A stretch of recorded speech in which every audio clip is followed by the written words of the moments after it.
নিমিষতে নিশেষ হৈ গ'ল এটা পৰিয়াল চুৰমাৰ হ'ল এটা পৰিয়ালৰ সপোন সপ্তম শ্ৰেণীত পঢ়ি থকা কণমানি জিতিমানৰ কোমল শৰীৰটোতো পাঁচটাকৈ দাঁৰ ঘাপ কাষত থকা মাকৰ শৰীৰতো এটা দাঁৰ ঘাপ স্পষ্ট আনহাতে ঘৰৰ বাহিৰত অৰ্থাৎ চোতালত দীপক নাথৰ নিথৰ দেহ নাকেৰে বৈছে তেজ পিছমূৰত আঘাত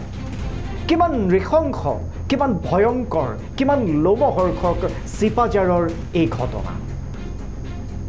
নমস্কাৰ আপোনালোকে চাবলৈ আৰম্ভ কৰিছে নিউজ ডেস্ক ৰিপৰ্ট ষ্টুডিঅ'ত মই নৱজিত ডেকা এয়া হত্যাকাণ্ড নে অন্য কিবা এয়া এতিয়াও ৰহস্যৰ আৱৰ্তন চিপাঝাৰৰ নাৰিকলি মন্দিৰৰ কাষৰ এটা তিনিজনীয়া পৰিয়াল এটা নিৰ্মীয়মান তিনিমহলীয়া অট্টালিকা এখন সপোনৰ ঘৰ গ্ৰাউণ্ড ফ্ল'ৰত থাকে দীপক নাথ তেওঁৰ পত্নী প্ৰতিমা নাথ আৰু পুত্ৰ ধৃতিৰাজ নাথ দীপক নাথ এগৰাকী মণ্ডল পেছাত দীপক নাথ এগৰাকী মণ্ডল বৃহস্পতিবাৰে সন্ধিয়া দীপক নাথৰ ঘৰৰ পৰা কিছু দূৰত থকা পুৰণি ঘৰৰ অৰ্থাৎ দীপক নাথৰ যিখন পুৰণি ঘৰ আছিল তাৰ পৰা তেওঁৰ ভাতৃয়ে ককায়েকৰ পৰিয়াললৈ লৈ আহিছিল প্ৰসাদ আৰু গাখীৰ আৰু তেতিয়াই ভাতৃয়ে যেতিয়া দুবাৰ তিনিবাৰ হৰ্ণ বজাইছিল হৰ্ণ বজোৱাৰ পিছতো কোনো প্ৰত্যক্ষ সঁহাৰি লাভ নকৰাৰ ফলত ভাতৃয়ে গেট পাৰ হৈ ভিতৰত প্ৰৱেশ কৰিছিল আৰু ভিতৰত প্ৰৱেশ কৰিয়ে তেওঁ যি ধৰণৰ দৃশ্য দেখিছিল তেওঁ হতচকিত হৈ পৰিছিল ভাতৃয়ে প্ৰত্যক্ষ কৰিছিল বাহিৰৰ চোতালত পৰি থকা দীপক নাথৰ মৃতদেহ আৰু ভিতৰত শুৱনি কোঠাত প্ৰতিমা নাথ আৰু সপ্তম শ্ৰেণীত পঢ়া ধৃতিমানৰ নিথৰ শৰীৰ লগে লগে লাগিল হুৱা দুৱা 2 বজাতে ফোন কৰিলোঁ মানে বৌৰ তাত কানেকশ্যন কৰিছোঁ মানে 3বাৰমান ফোন কৰিলোঁ আৰু মানে ককাইদেউ হয় আমাৰ খাইঘৰৰ পৰা কিবা চব্জি গাখীৰ এনেকৈ দিয়া যায় তেওঁলোকৰ মানে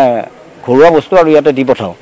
এওঁলোকে খাওক বুলি তাৰপিছত বাতৰুৱাক পালে বাতৰুৱাক দিওঁ নিদিলে নিজে সময় পালে লৈ আহোঁ আমি সেইখিনি তাৰপিছত এই দুপৰীয়া ফোন কৰি পেলাই ভাবিলোঁ বৌ কিবা কানি কাপোৰ ধুই আছে বাবুটো স্কুলত যায় ককাইদেউ অফিচত যায় গতিকে মই ভাবিলোঁ মাইকী মানুহ কিবা কামত ব্যস্ত হৈ আছে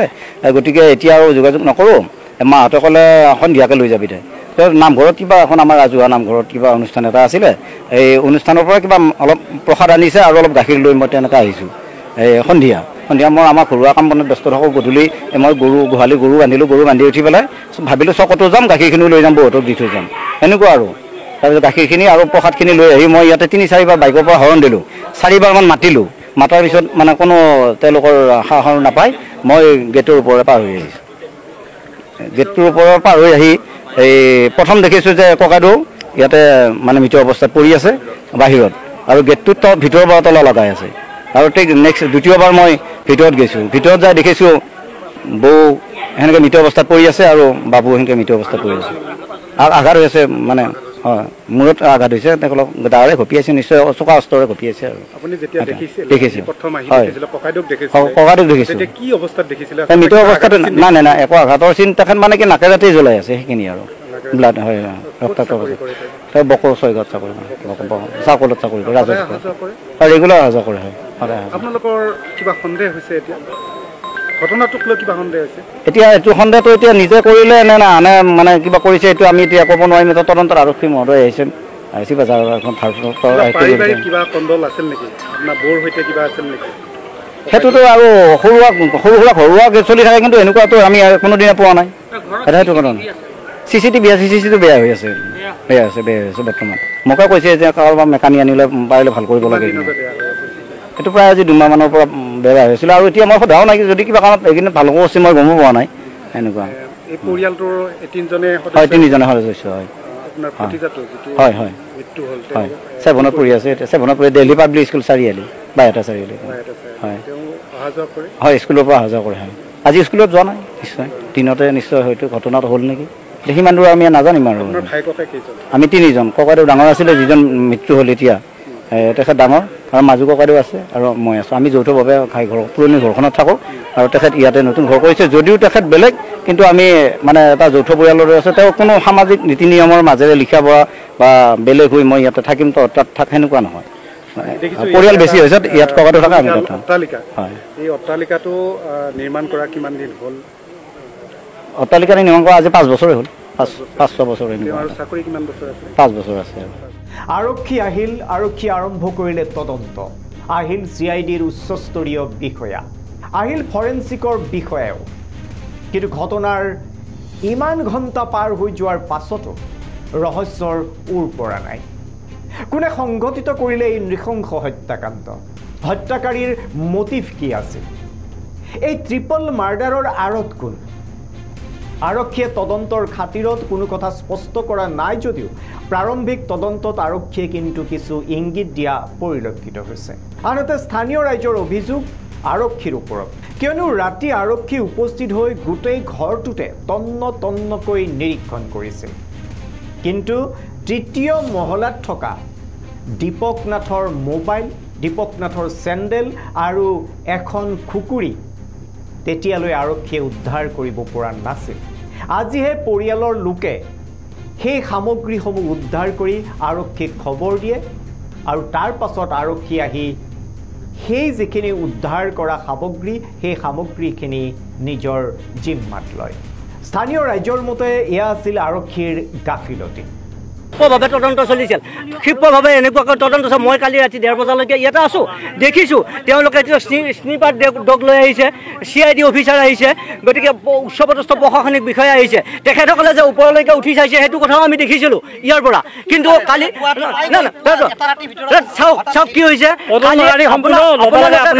আপোনালোকে কালি তেখেতসকলক বাইক ল'ব খোজোতে তেখেতসকলে একো নোকোৱাকৈ আপোনালোকৰ ওচৰৰ পৰা গুচি গৈছে কিন্তু আজি কি হ'ল আজি ৰাতিপুৱা 8 বজাৰ পৰা মই ইয়াত আকৌ আছোঁ আজি গৃহস্থৰ পৰিয়ালে ওপৰত কি পালেগৈ খুকুৰিখন চেণ্ডেলযোৰ আৰু মোবাইলটো পালে গতিকে কি হৈছে এতিয়া ইয়াত ৰহস্যৰ পৰা ৰহস্য ঘন এতিয়া সন্দেহৰ আৱৰ্তত থকা কথাটো হ'ল আৰক্ষীয়েও প্ৰাৰম্ভিক পৰ্যায়ৰ তদন্তত এই কথাটোৰে ইংগিত দিছে যে দীপক নাথে হয়তো সংঘটিত কৰিব পাৰে এই হত্যাকাণ্ড দীপক নাথে সংঘটিত কৰিছিল নেকি এই হত্যাকাণ্ড দীপক নাথে নিজ পত্নী আৰু পুত্ৰক হত্যা কৰি নিজেই চৰমপন্থা বাছি লৈছিল নেকি দীপক নাথৰ মোবাইল চেণ্ডেল আৰু এখন খুকুৰি উদ্ধাৰ হোৱাৰ পিছত ঘটনাটো দীপক নাথে কৰিব পাৰে বুলিও সন্দেহ কৰা হৈছে আৰু স্থানীয় ৰাইজেও বহুতেও ক'ব খোজে যে এই ঘটনাটো হয়তো দীপক নাথে সংঘটিত কৰিছিল কাৰণ এই ঘটনাত যি তিনিগৰাকীৰ মৃত্যু হ'ল দীপক নাথ তেওঁৰ পত্নী আৰু পুত্ৰ তাৰ ভিতৰত আটাইতকৈ বেছি আঘাত কৰা হৈছিল 12-13 বছৰীয়া পুত্ৰ অৰ্থাৎ ধৃতিৰাজ নাথক 5টাকৈ আঘাতৰ চিন স্পষ্ট ধৃতিৰাজৰ সেই কোমল শৰীৰটোত আনহাতে পত্নী প্ৰতিমা নাথৰ ডিঙিত এটা ঘাপ সন্দেহ কৰা হৈছে দীপক নাথে পত্নী পুত্ৰক হত্যা কৰি জপিয়াই দিছিল 3 মহলাৰ পৰা য'ত তেওঁৰ চেণ্ডেল তেওঁৰ মোবাইল আৰু এখন খুকুৰি উদ্ধাৰ কৰা হৈছে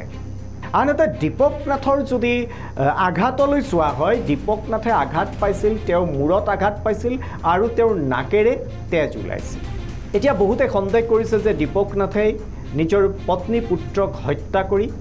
3 মহলাৰ পৰা অৰ্থাৎ ছাদৰ পৰা তেওঁ জপিয়াই দিছিল যাৰ বাবে তেওঁ মূৰত আঘাত পাইছিল আৰু মূৰত আঘাত পোৱাৰ পিছত তেওঁৰ নাকেৰে তেজ বৈ আহিছিল কিন্তু প্ৰশ্ন হয় যদি দীপক নাথে এই হত্যাকাণ্ড সংঘটিত কৰি নিজেও চৰমপন্থা বাছি লৈছিল তাৰ অন্তৰালত কি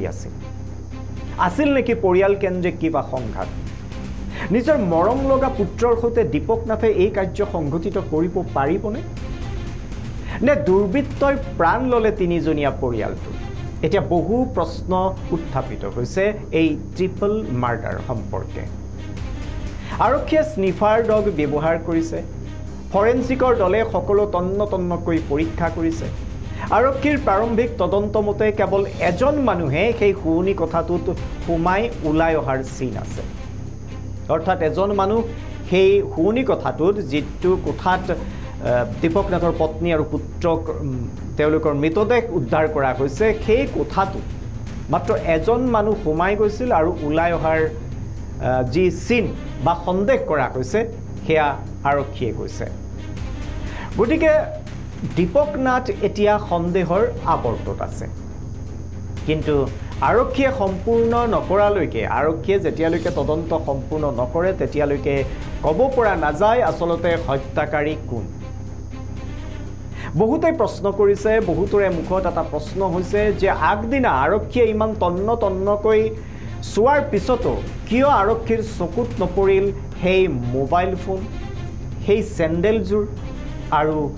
হত্যাকাণ্ডত ব্যৱহৃত সেই খুকুৰীখন? নে পিছদিনা কোনোবাই এই সামগ্ৰীসমূহ তিনি মহলাত তেনেকৈ থৈ দিছিল? গতিকে আৰক্ষীয়ে এতিয়া সকলো কথা তন্ন তন্নকৈ পৰীক্ষা কৰি তদন্তত আগবাঢ়িব। চিপাঝাৰ আৰক্ষীয়ে আৰু এক উচ্চস্তৰীয় যি তদন্ত কমিটি, এই তদন্ত কমিটিয়ে এই যি হত্যাকাণ্ড, এই হত্যাকাণ্ডৰ তদন্ত আগবঢ়াই নিছে। নিশ্চয় অচিৰে এই ৰহস্যঘন যি মৃত্যু, তিনিগৰাকী ব্যক্তিৰ মৃত্যু, এই মৃত্যুৰ আঁৰৰ ৰহস্য কি ওলাই পৰিব।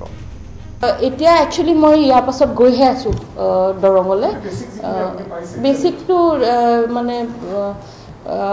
মৰ্ডাৰ বুলি যদিও কৈছে, আমি মানে সেইটো চাব লাগিব, কাৰণ আমি ক্লু পাইছোঁ যিটো মানে হেৰিৰে, যিটো খুকৰিৰে হত্যা কৰিছে সেইটোও পাইছোঁ। আৰু ইতিমধ্যে CID টিম আহিছে, আৰু এইটো মই আপোনালোকক আশ্বাস দিওঁ যে বহুত জলদি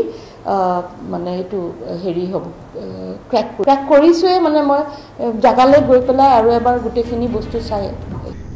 ক্ষুদ্ৰ আৰু বিস্তৃত বাতৰিৰ বাবে চাই থাকিব নিউজ ডেস্ক ৰিপৰ্ট।